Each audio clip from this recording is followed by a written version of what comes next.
الشريعة. الدستور هو اللي الدولة بتتوافق عليه. الحاجة بقى الغريبة ان الدول العربية بتصر انها تحط شرائع دينية داخل دفاترها، وده الحقيقة يعني دي منهجية خاطئة من البداية. الحاجة الثانية، لما كانت المادة الثانية من الدستور، بالمناسبة دستور 23 كان في المادة رقم 149 كان نصها الإسلام دين الدولة واللغة العربية لغتها الرسمية، نقطة. ده مش في حاجة تانية، لا كان في مبادئ شريعة إسلامية ولا كان في أحكام. لكن لما جه الرئيس المؤمن أنور السادات وقال إن مصر دولة العلم والإيمان، هو يعتبر أول واحد دخل عدل في الدستور، واترفعت المادة 149 من دستور 23 وبقيت هي المادة الثانية، وأضيفت لها عبارة ومبادئ الشريعة الإسلامية المصدر الرئيسي للتشريع. سنة 81 يا دكتور. هو في السبعينات خلاها مصدر، كانت مصدر. لكن لما حب بعد كده يعدل مدد رئيس الجمهورية وبدل ما تبقى مدتين يخليها مدد، أشار ليه البعض وقالوا له بدل ما نعدل بس المادة بتاعت مدد رئيس الجمهورية نخليها مدد، نضحك على المصريين ونقول لهم كمان هنعدل في المادة الثانية، وبدل ما تبقى العبارة مبادئ الشريعة الإسلامية مصدر رئيسي للتشريع، نضيف لها ألف ولام بحيث تبقى المصدر الرئيسي للتشريع. وده التعديل اللي اتعمل سنة 81. طبعا المصريين بلعوا الطعم، وحتى لما جم فسروا العبارة بتاعت المصدر الرئيسي للتشريع، اللجنة اللي فسرت قالت كده أي لا يجوز للمشرع الرجوع إلى أي مصدر آخر سواه اللي هو الشريعة الإسلامية. والحقيقة كان في كلام في الفترة اللي فاتت على المادة الثانية إن مبادئ الشريعة الإسلامية هي الحرية والمساواة والعدالة، يعني هذه الأمور العامة اللي فيها توافق عند كل المتدينين. لما حصل في كلام بقى في التعديلات الدستورية الأخيرة ومسودة الدستور، قالوا نحط المادة الثانية زي ما هي. الناس قالوا زي بعض، حتى الكنيسة كمان قالت احنا مش عايزين أي مساس بالمادة الثانية، وحتى لو عايزين تحطوا حاجة للمسيحيين واليهود مش هنحطها في المادة الثانية، لكن نحطها في مادة مستقلة. وقد كان. لكن طبعا الناس اللي قاعدين بيصيغوا المسودة بتاعت الدستور، اللي انا عرفته ان يقعدوا في اللجنة الناس تتفق على حاجة، ولجنة الصياغة تروح تعمل حاجة تاني خالص مختلفة تشتغل بمزاجها.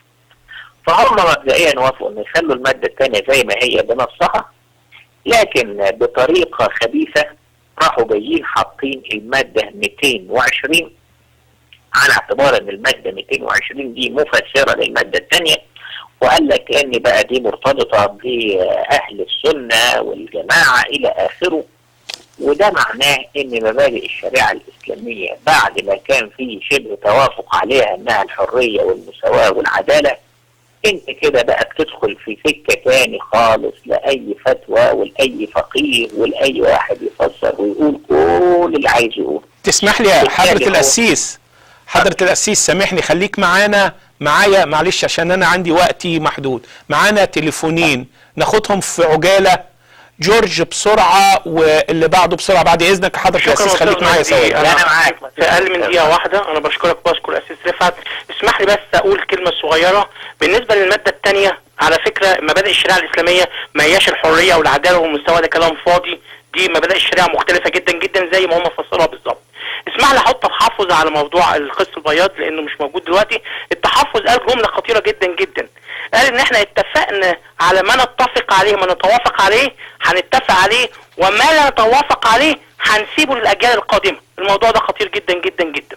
بالنسبة للاستاذ ماجد حنا المحامي قال حاجة برضو غريبة جدا، قال ان احنا انسحبنا لان احنا مؤسسة وطنية وكنيسة وطنية ومش عاجبنا اللي حصل في الهيئة التشريعية في المجلس التأسيسي الهيئة التأسيسية.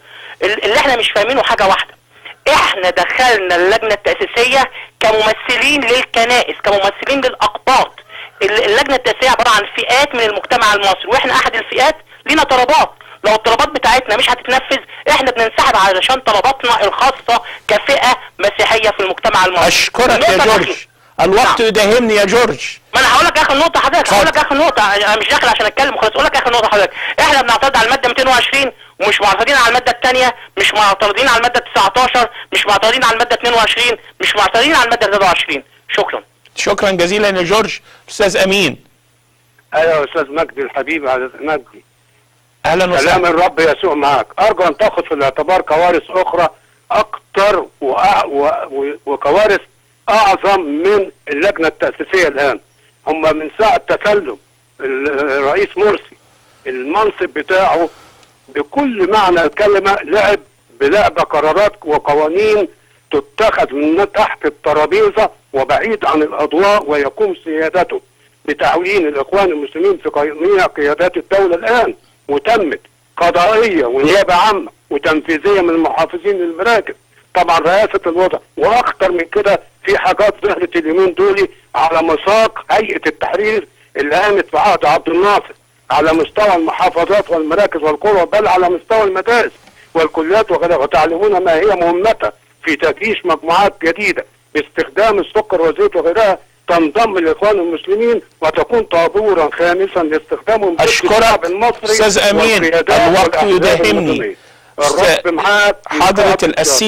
حضرة القسيس انا اسف الوقت خدني، انا معايا دقيقتين لو سمحت، انا اسف جدا الوقت خدني، ولكن لينا لقاء كامل لاني انا ما بشبعش من كلامك وانا متفق معاك في حاجات كتيرة. اتفضل حضرة القسيس. فعلشان كده الكنيسة كان لازم تخرج من اللجنة التأسيسية، والحقيقة الكنيسة مش هترجع، لأن في كلام بيتقال إن الكنيسة رجعت أو الكلام ده. الكنيسة مش هترجع إلا بتنفيذ مطالبها. لا يمكن الكنيسة تقبل إن مصر تكون دولة دينية، لا يمكن إن الكنيسة تقبل إن يطبق عليها شريعة إسلامية. الكنيسة مع القوى المدنية، إحنا بنطالب بدولة مدنية حديثة، ومقصود بمدنية ملهاش ابدا اي مرجعية اسلامية. واذا عايزين يحطوا مبادئ الشريعة الاسلامية كمان لازم نكون واضحين، وهذه المبادئ توضع في نص الدستور. اذا قلنا المبادئ هي الحرية يبقى نقول الحرية، اذا قلنا انها العدالة نقول العدالة، اذا قلنا المساواة نقول المساواة. لكن كل مبادئ وكل واحد ده كلام مش مقبول. على فكرة very good point. خليني انا ارفع لك القبعه على هذا التعبير، لان انت بتقول لي مبادئ وبتسيبها عامه. حط لي انت تعريف المبادئ: حريه، مساواه، عداله اجتماعيه. مظبوط. الدستور لازم يبقى واضح في نصوص وكلمات قاطعه، ما ينفعش ان اي حد يأولها او يفسرها على مزاجه. اشكرك القسيس رفعت فكري من القاهره. اشكرك شكرا جزيلا، واتاسف لك لضيق الوقت، لكن انا بعد 14 يوم موجود، الحد اللي جاي لا اللي بعده هبقى موجود في حوار صريح مع مجدي عازر.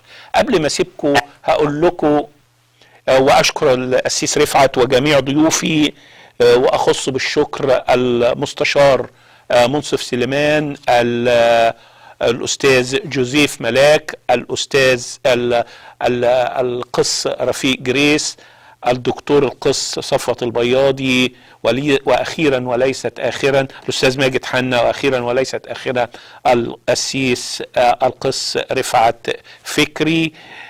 عجبي على العجب العجيب العجاب لما الحقيقة تطل بعد احتجاب وتروح وتحلى وفجأة تصبح مفيش، كمثل طراطيش بحر ياما خد وجاب. وعجبي. تصبحوا على خير مع رباعيات صلاح جاهين. تصبحوا على خير.